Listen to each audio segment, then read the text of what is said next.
मेरी आवाज जहां तक पहुंच रही है, उत्तर पूर्वी दिल्ली के आप सभी नागरिकों का, सभी मतदाताओं का, माताओं बहनों का, आदरणीय बुजुर्गों, नौजवान साथियों और प्यारे बच्चों, आप सबको मालूम है कि आज बुद्ध पूर्णिमा है। आज पूरा देश, पूरी दुनिया तथागत बुद्ध की जयंती मना रही है और तथागत बुद्ध सत्य और अहिंसा के सिद्धांत को मानते थे। और यहाँ पर मंच पर राष्ट्रपिता बापू की तस्वीर लगी है। बापू भी सत्य और अहिंसा के रास्ते पे चलकर इस देश को आजादी दिलाई।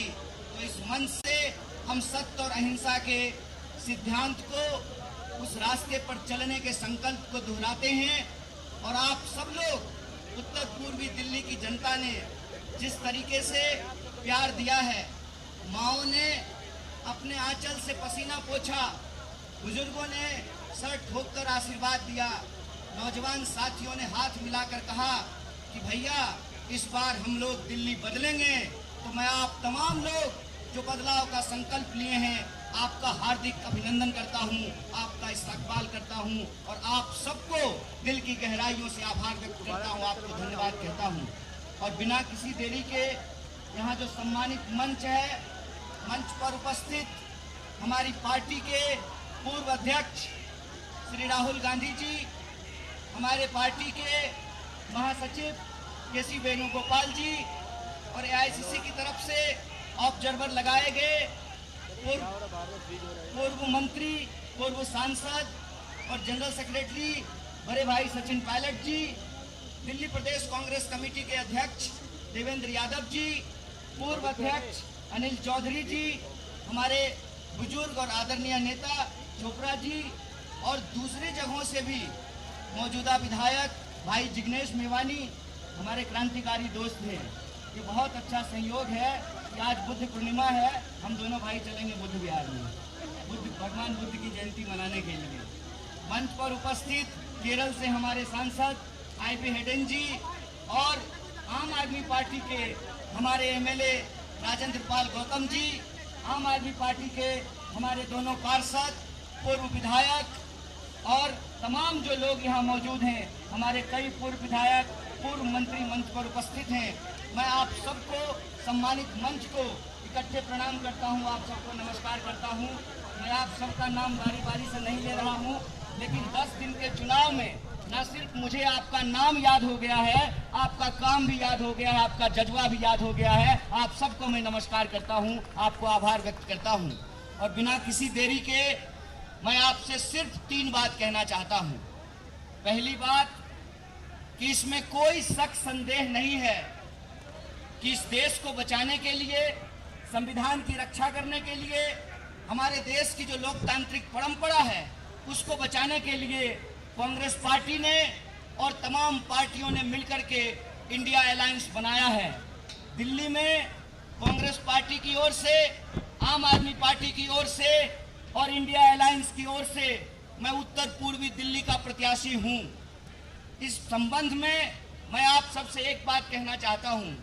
देखिए, हम लोग जब अलग अलग राजनीतिक पार्टी के होते हैं तो हमारे बीच में कई बार कई चीज़ों को लेकर सहमति और असहमति होती है, लेकिन इंडिया अलायंस की एक एक पार्टी इस बात पर सहमत है कि अगर लोकतंत्र बचेगा, संविधान बचेगा, तभी चुनाव बचेगा। इसीलिए ये चुनाव हम साथ में लड़ रहे हैं इस देश में चुनाव को बचाने के लिए।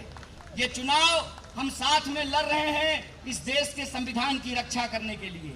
ये चुनाव हम साथ में लड़ रहे हैं इस देश में तानाशाही के खिलाफ और इस देश के लोगों के जो बुनियादी सवाल हैं। उत्तर पूर्वी दिल्ली के लोग हैं आप लोग, आप बताइए, 10 साल से माननीय सांसद हैं यहाँ पर भाजपा के, माननीय सांसद का 10 दिन का जो है चुनाव कैंपेन आप उठा करके देख लीजिए।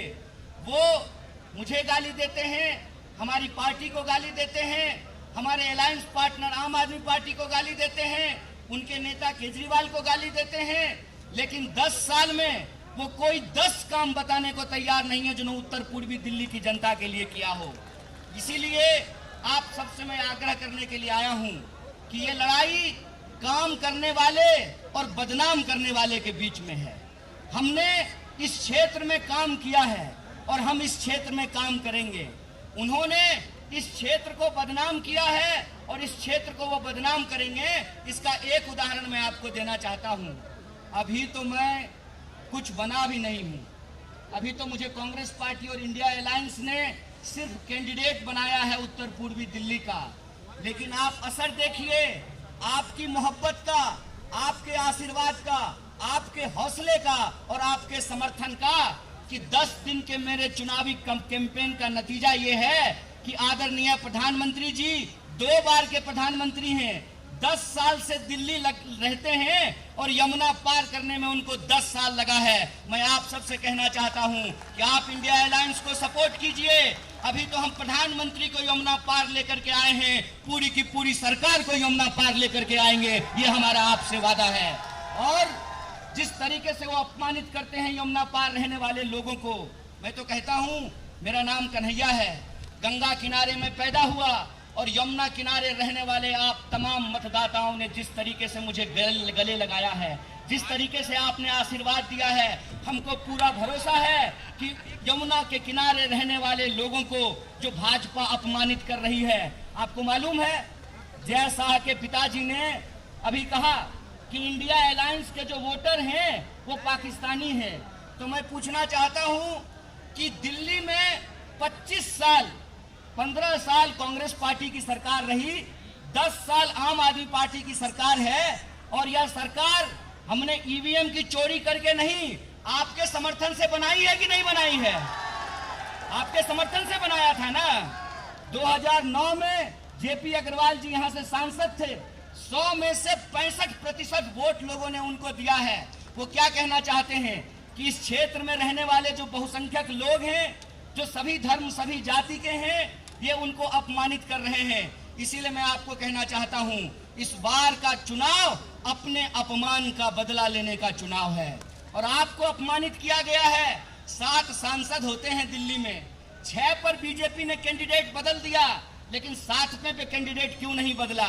क्योंकि उनको लगता है ये यमुना पार है, यमुना पार में चलता है। तो मैं यमुना पार के लोगों को कहना चाहता हूं कि उनके दिमाग में आपके खिलाफ नफरत है, उनके दिमाग में आपके खिलाफ अपमान है, उनके दिमाग में ये है कि ये तो यमुना पार है, यहाँ कुछ भी चलता है। तो मैं कहता हूँ कि 10 साल में जिन लोगों ने काम नहीं किया है, आप उनको यहाँ से चलता कीजिए, उनको टाटा बाय बाय कीजिए।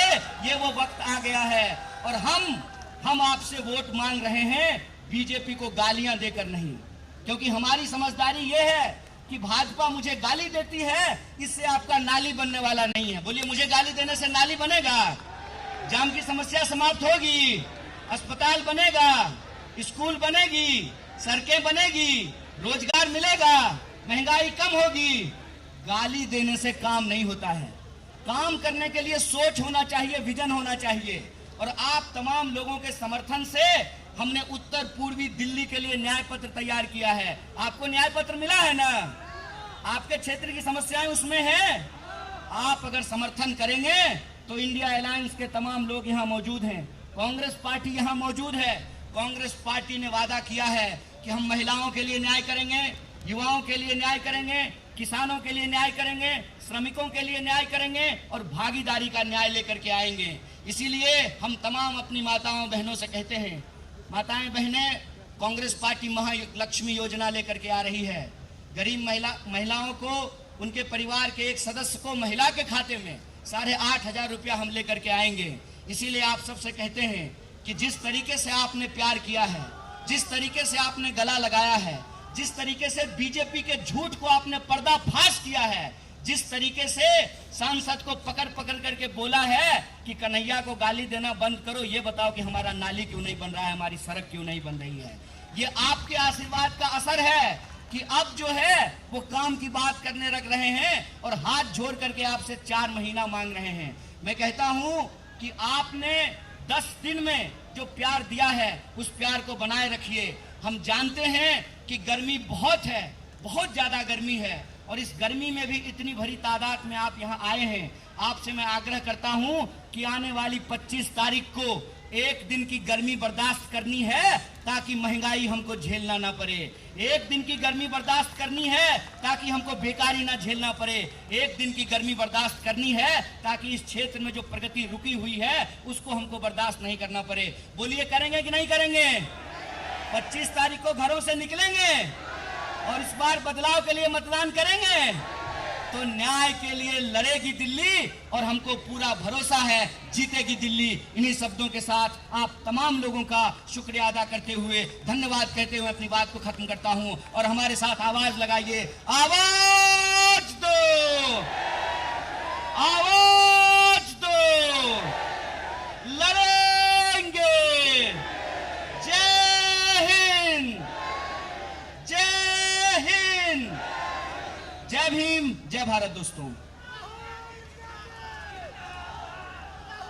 हमारे आपके लोक लाडले जनप्रिय लोकप्रिय उम्मीदवार नॉर्थ ईस्ट दिल्ली से आपके अपने कन्हैया जी, जिन्होंने अपने शब्दों में कहा, पूछा बीजेपी से कि तू इधर उधर की बात ना कर, ये बता ये यमुना पार बदहाल हुआ कि। ये सब थे उनके और हमारे ऐसे नेता जो परिवर्तन की आंधी के गांधी, जो परिवर्तन की आंधी के गांधी हैं, जो जननायक हैं, जो इस देश के न्याय के योद्धा हैं, जिनके लिए कवि दुष्यंत ने अपने शब्दों में कभी कहा था कि हो गई है पीड़ पर वस्सी, हो गई है पीड़ पर वस्सी, अब पिघलनी चाहिए इस हिमालय से, अब कोई नई गंगा निकलनी चाहिए। मेरे सीने में न सही है दोस्त, तेरे सीने में हो कहीं भी आग, लेकिन परिवर्तन की आग जलनी चाहिए। बदलाव के नेता, हम सबके नेता श्रद्धेय राहुल गांधी जी से मैं आपके तालियों के बीच अनुरोध कर रहा हूं कि वो अपना मार्गदर्शन और उद्बोधन हमें दे। राहुल गांधी, राहुल गांधी, इंडिया गठबंधन, कांग्रेस पार्टी, कांग्रेस पार्टी, श्री राहुल गांधी, श्री राहुल गांधी। आदरणीय राहुल जी से अनुरोध है कि अपना मार्गदर्शन हम सबको दें।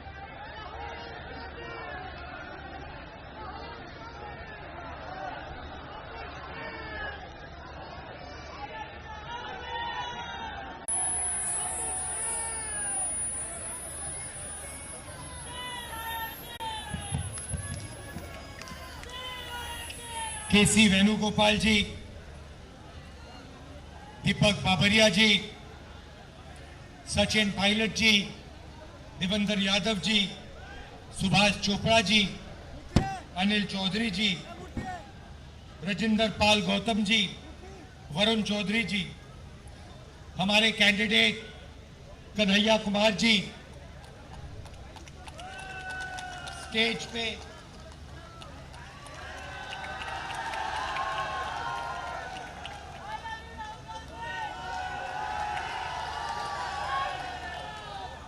स्टेज पे इंडिया गठबंधन के वरिष्ठ नेता,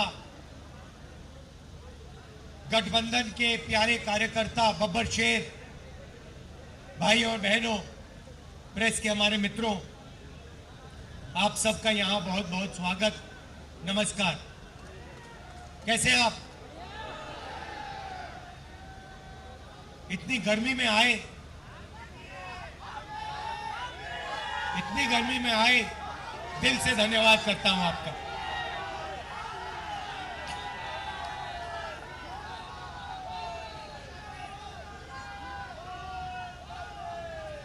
भाइयों और बहनों, लड़ाई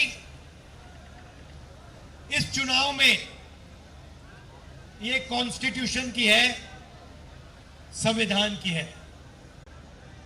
ये जो संविधान है, ये सिर्फ एक किताब नहीं है।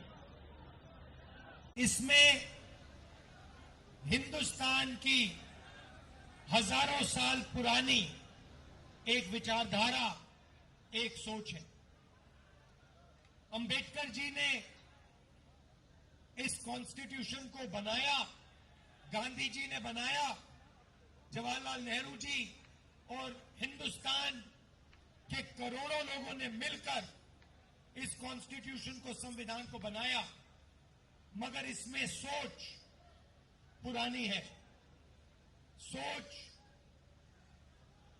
बुद्ध भगवान की है, नारायण गुरु जी की है, बसवन्ना जी की है, फूले जी की है,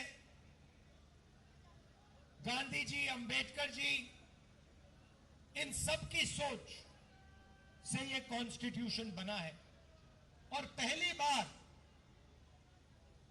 बीजेपी के लोग खुलकर कभी नहीं कह सकते थे, पता नहीं आपको मालूम है नहीं मालूम है, मगर उन्होंने ना ये कॉन्स्टिट्यूशन एक्सेप्ट किया था, ना हिंदुस्तान का तिरंगा एक्सेप्ट किया था। तो पहले ये कहते नहीं थे, चुप रहते थे और सोचते थे कि किसी ना किसी दिन हम अंबेडकर जी की सोच, बुद्ध भगवान की सोच, गांधी जी की सोच को फाड़ के फेंक दें, मगर खुलकर कभी नहीं कह पाते थे। इस बार पहली बार इनके नेताओं ने खुलकर कहा है कि अगर हमारी सरकार आ गई तो हम अंबेडकर जी के कॉन्स्टिट्यूशन को रद्द कर देंगे, बदल देंगे, फाड़ के फेंक देंगे। और मैं बीजेपी और आरएसएस के लोगों से कहना चाहता हूं, आप सपने मत देखिए, आपकी बस की नहीं है, आप ये काम कर नहीं सकते हो, क्योंकि आपके सामने हिंदुस्तान के करोड़ों लोग खड़े हैं, कांग्रेस पार्टी खड़ी है, और आपने करने की कोशिश भी की तो फिर देखो क्या होता है।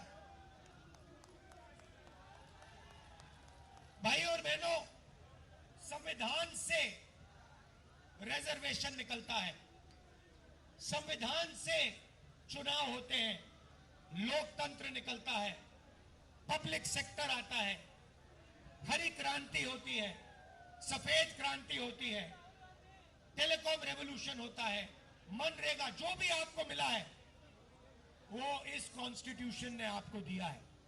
और ये हिंदुस्तान के गरीब लोगों की मेहनत से बना है, इसीलिए इसको हम कभी नहीं मिटने देंगे। ये रिजर्वेशन को मिटाने की बात करते हैं, मोहन भागवत जी का वीडियो आया था, उसमें कहते हैं कि रिजर्वेशन से देश को नुकसान होता है। हमने अपने मैनिफेस्टो में साफ कह दिया है कि ये जो 50% की लिमिट है, इसको हम हटा देंगे, रिजर्वेशन को हम 50% से भी आगे बढ़ाने जा रहे हैं। आपने नरेंद्र मोदी जी के इंटरव्यू देखे वो जो चमचों वाले इंटरव्यू है, देखे नहीं देखे? वहां पे नरेंद्र मोदी जी बैठते हैं, 4 चमचे आ जाते हैं, देखे आपने? उसमें नरेंद्र मोदी अलग अलग बयान देते हैं। उनसे पूछा, वो एक चमचे ने पूछा, मोदी जी, हिंदुस्तान में अमीर लोग अमीर होते जा रहे हैं, गरीब लोग गरीब होते जा रहे हैं, आपकी इस पे क्या राय है? नरेंद्र मोदी जी ने 30 सेकंड सोचा,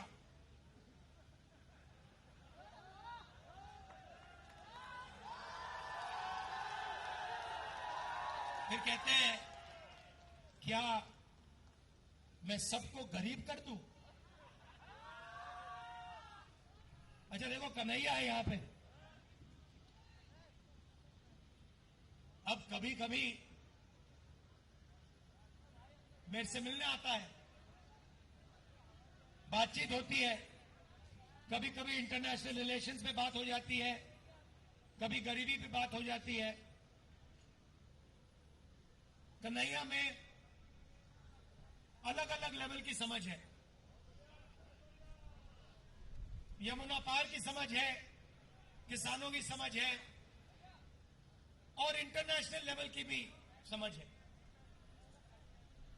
मगर अगर एक दिन कन्हैया मुझसे मिलने आए और मुझे कॉन्फिडेंस में लेके, सुनो, और मुझे कॉन्फिडेंस में लेके बंद कमरे में कह दे कि राहुल जी,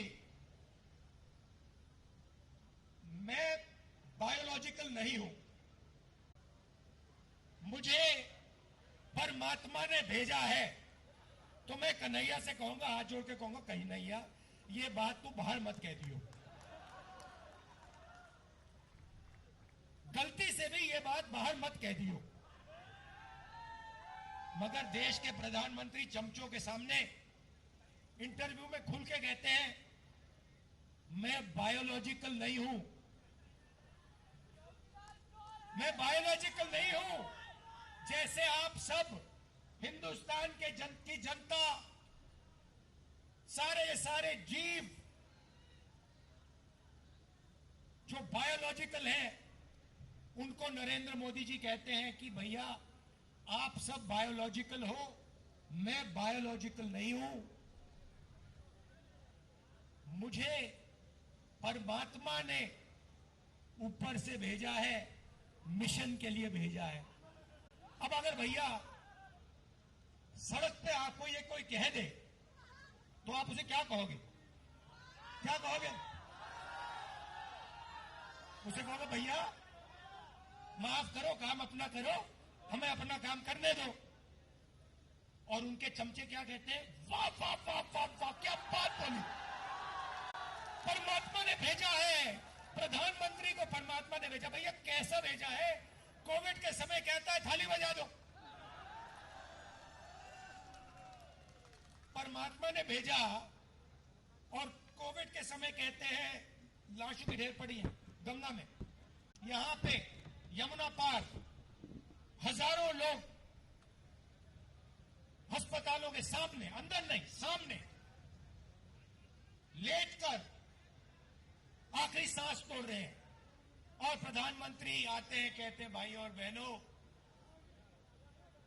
नहीं प्रधानमंत्री नहीं, जिनको परमात्मा ने भेजा है वो आके कहते हैं भाई और बहनों मोबाइल फोन की लाइट जला दो। फिर युवा कहते हैं भैया हमें रोजगार दीजिए। जिसको परमात्मा ने भेजा है वो कहते हैं भैया एक काम करो, ये जो नालियां होती है ना, इसमें गैस होती है, एक पाइप लो, उसको नाली में डालो, पाइप में से गैस निकलेगी, गैस में आग लगाओ और पकौड़े बनाओ। भैया परमात्मा जी आपने कैसा आदमी भेज दिया?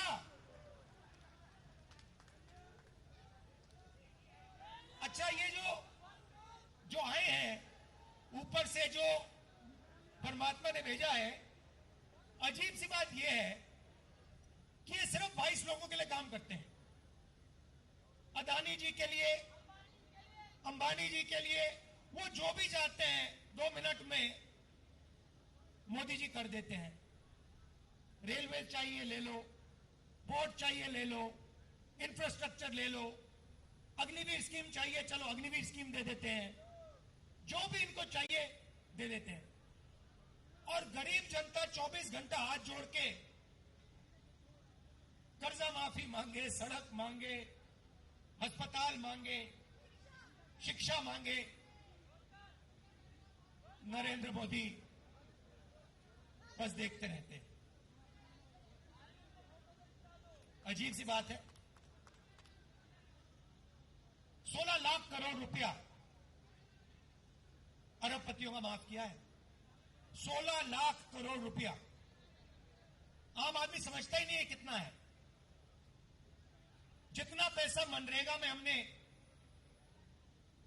1 साल में डाला, अगर आप 24 साल का पैसा ले लो, उतना इन्होंने 22 लोगों का कर्जा माफ किया है। किसानों का 24 बार कर्जा माफ करो, हर किसान का कर्जा माफ कर दो, उतना पैसा इन्होंने 22 लोगों को दिया है। और देते जाते हैं। भैया यमुना पार के बारे में आपने कभी मीडिया वालों को बोलते हुए देखा है? आपकी सड़कें दिखाई इन्होंने? ये जो कचरा पड़ा हुआ था बाहर,